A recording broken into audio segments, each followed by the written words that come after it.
السلام عليكم ورحمة الله وبركاته. أكم جرت كبجمتوتا في جالتمتوتا هوردفتوتا بيجي أورومو تكنولوجيا أكسما هوردفتوتا channel برسيسا أورومو الحمد لله أنا كوت نجيني كيا كان جال الله كان كبجادا بك جرتني سناجيسو إجا هوردفتوتا تيا فيديو راه نكيستي حالة مساجي فيسبوك ماسنجر كيسنرتي هيريوتن كيسنيف كان وجوتا إيرا وليف ببريسا تورتن al tokkoon dileetti godhuu dandeessan isin argise jechuudha.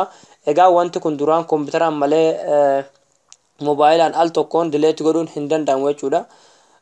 Dokumantiiwwan waggoota dheeraadhaaf namoota baay'ee waliin namoota hiriyootan keessan kan ta'an waliin Facebook Messenger irratti waliif barreessaa turtan al tokkoon haquun hin danda'amu jechuudha. Kompiitaraan yoo ta'e malee moobayilaan hin danda'amu ture. Kanaaf ani haala salphaa ta'een haala moobayiluma keessaniin ofirraa haquu dandeessan isin argise jechuudha. So kompiitara tokkollee hin fayyadamne. Moobaayiluma keessaniin haala ofirraa chaatiiwwan dokumantiiwwan suuraalee garagaraa kan sagalee waliif ergitan wantoota garagaraa jechuudha al tokkoon jechuudha. So nama tokkoon dileettis godhuu osoo hin taane al tokkoon miseejii Facebook Messenger irra jiru al tokkoon haala balleessuu dandeessan haala salphaa ta'etti isin argisiisa na hordofaa jechuudha. Egaa wanti kun barbaachisaadha jechuudha. Kan waggoota dheeraadhaaf barbaadaa turre jechuudha moobayilaanii. Reefu kan lakkifame jechuudha. Duraan kompiitaraan malee haga irratti isinuuni beektan jechuudha. Akka al tokkoon miseejii Facebook Messenger keessa jiru haquun hin danda'amne isinuuni beektu jechuudha. Namoonni baay'eelleen haquun ni feetanii garuu haala itti haqamuu hin arganne jechuudha. Haga irratti kompiitaraan yoo ta'e malee moobayilaan hin danda'amu jechuudha. Maa miseejii waggaa 10 keessa hin jiraanne jechuudha. Nama tokkoon yoo haquu taate malee al tokkotti haquun hin danda'amu jechuudha moobayilaani. Kanaaf haala moobayiluma keessaniin haquu dandeessan isin argisiisa. Baay'ee tokkoon isinitti toluudha. Anallee baay'ee tokkoon na gammachiise. Na hordofaa jechuudha. Egaa Facebook jechuun waan jabaadha jechuudha. Miseejii kana namni wanta garagaraa waliif erguu mala. Kanaaf immoo miseejii akka namni hin argine kan feenu jira jechuudha. Facebook jechuun waliigalatti akka manaati jechuudha. Akka mana keessanii tokko jechuudha. Fakkeenyaaf mana keessan kana keessa jechuudha. Wanta namni arguu wanta akka namni arguu hin barbaanne keessaa qabaachuu mala jechuudha. Fakkeenyaaf isin galee kanaaf Facebookiin akkasuma jechuudha. Fakkeenyaaf dokumentii barreeffamaa akka namni arguu hin barbaanne keessaa qabaachuu mala jechuudha. Facebookiin ammoo gantuudha jechuudha. Namni haakar godhuu danda'a. Yoo haakar godhe immoo namni mana keessan san seeneeti wanta mana keessan keessa jiru san tokko laalee bare jechuudha. Kanaaf laazim messenjera keenya qulqulleessuu qabna jechuudha yeroo yerootti jechuudha. Kan waggaa meeqaa osoo hin taane yeroo yerootti jechuudha qulqulleessuun dirqama jechuudha. Namni balaa lafuma dura waan sodaatuuf balaa lafuma dura sodaatudha jechuudha. Kanaaf miseejii Facebook Messenger chaatiidhaan waliif Facebook Messenger irratti namoota hiriyoota keenyaaf waliif barreessuu turre laazim qulqulleessuun dirqama jechuudha barbaachisaadha jechuudha. Maaliif akkuma isin jedhe namni yoo Facebook isin haakar godhe seenee wanta isin namaaf waliif barreessu turtan wanta isin waliif erguu turtan dokumentii waliif barreessu turtan hunda arguu danda'a jechuudha isin galee. Kanaaf suni gaarii miti jechuudha. Kanaaf qulqulleessuun dirqama jechuudha. Okay. Gara barumsichaatiin darbuun duratti jechuudha. Warroonni hanga irraa YouTube channel kiyya subscribe godhin akka subscribe nuuf gootan kabajaan isin gaafanna.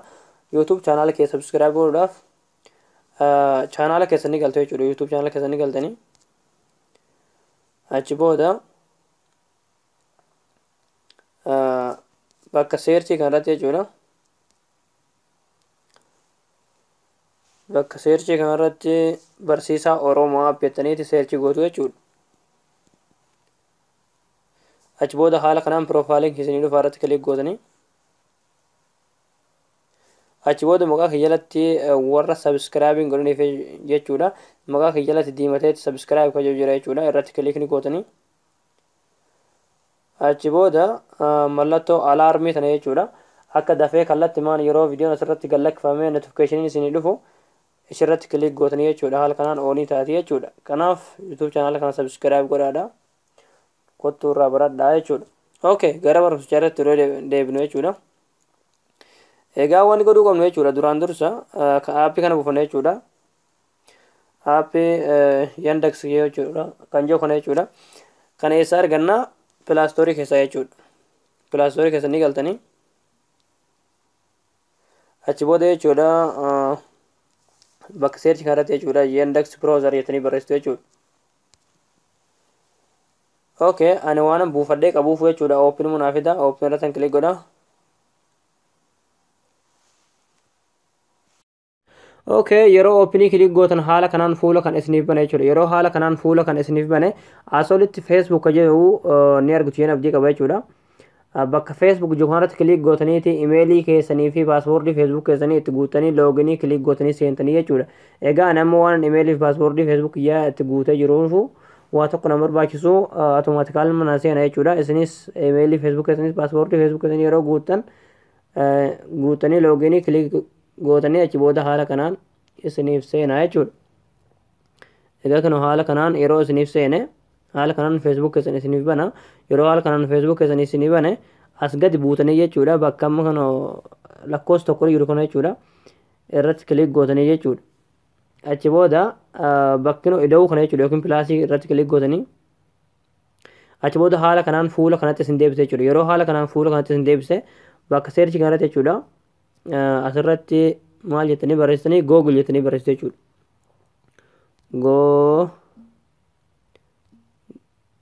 Google achi booda seerchi gootu jechuudha. Okay, achi booda yeroo haala kanaan seerchi gootan haala kanaan isiniif fide jechuudha.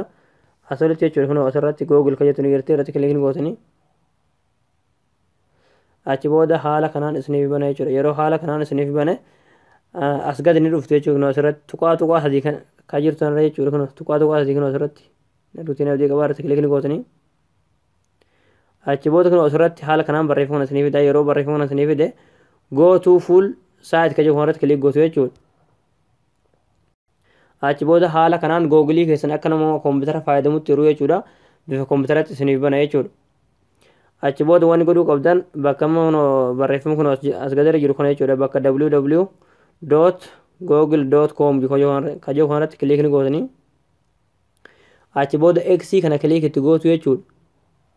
Achi booda liinkii tokko jira jechuudha. Liinkicha amman description YouTube channel kii jalaan isiniif ka'a yookiin akkasuma liivii kana matarraan isiniif ka'a. Liinkii kana koppii godhataniiti asitti bakka paste click gootu jechuudha. Sekondi tokko gadi qabdanii achi booda search gootan yookiin go gootanii jechuudha.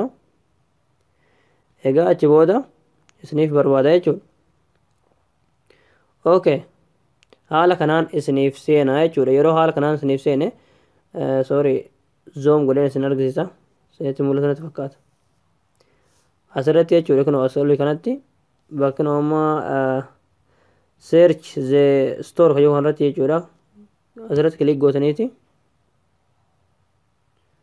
isinittan dhiyeessee isin mul'atu dhabe. Okay, asirratti maal jettanii barreessanii delete all message for Facebook jettaniiti search gootu jechuudha. Okay, yeroo search gootan haala kanatti isiniif bana jechuudha. Yeroo haala kanaan isiniif fide kan asirratti ni argitu abdii qaba jechuudha. Kun bakka amma kana fakkiin messengeraa x irra jirtu jechuudha. Garuu sadii isiniif fide jechuudha. Waa sadii kana keessaa sayyaduu kana filattu jechuudha. Bakka amma delete all message for Facebook jedhu kanarratti kliik gootu jechuudha. Yeroo irratti kliik gootan haala kanaan zoomiin isinii godha. Dhiifama zoomiin isinii godha sirriitti akkasiin irratti mul'atu jechuudha. Achi booda jechuudha asirratti jechuudha. Amma add to Chrome kan jedhu kanarratti kliik gootanii jechuudha. Yeroo asirratti kliik gootan maal godhuu qabdanii bakka kinoo lakkoofsi lama jiru kana jechuudha. Bakka lakkoofsi lama jiru kana kliik gootu jechuudha. Achi booda haala kanaan Facebook keessan bukkatti isiniif fide jechuudha. Bakka Facebook keessan jiru kanarratti kinoo asirratti jechuudha. Asirratti kliik gootanii achi booda haala kanaan Facebook keessan isin gashaa jechuudha. Yeroo haala kanaan Facebook keessan isin gashee akkuma isiniin jee bakka tuqaa sadii jiru sanarratti kilik gootanii achi booda go to full site ka jiru kanarratti kilik gootu jechuudha. achi booda haala kanaan bifa kompiitaratti Facebook keessanillee isiniif bana jechuudha. Bifa nama kompiitara irratti Facebook fayyadamaa jirutti jechuudha. Zoom godheen isin argisiisa jechuudha waan xiqqoo isinitti mul'anneef. Ifama.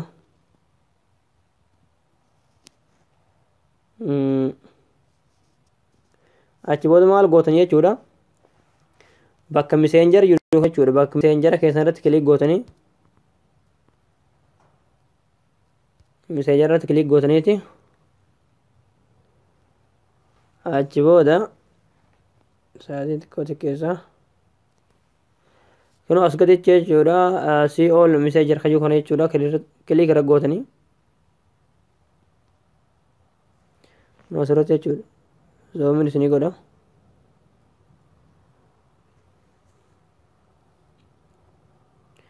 kunoo asirratti kilik ni gootu jechuudha.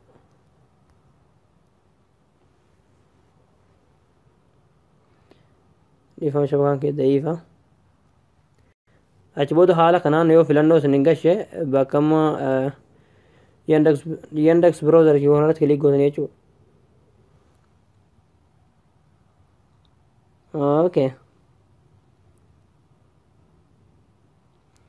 okay haala kanaan chaatiiwwan isin namaaf walii barreessuu turtan jechuudha. wantoota hiriyoota keessanii waliif barreessaa turtan jechuudha. Haala kanaan jechuudha. Amma kun asirratti kan argaa jirtan kan namaan ani waliif barreessaa turedha jechuudha. Isin galee haala kanaan tartiibaan isinii fide jechuudha. Yeroo haala kanaan tartiibaan isinii fide as gadi kunoo jechuudha. Tuqaa isin irratti kilikni gootan ammaasi. achi booda jechuudha asirratti jechuudha extension kan jiru kanarratti kilik gootu jechuudha. achi booda jechuudha bakka kunoo amma message clorer ka jiru kanarratti kilik gootu jechuudha. achi booda haala kanaan scan godha jechuudha. asirratti jechuudha kunoo amma delete all message ka jiru kanarratti kilik gootanii achi booda messengeriin kun tokkoon bada jechuudha. kan argaa turtan sun al tokkoon bada jechuudha.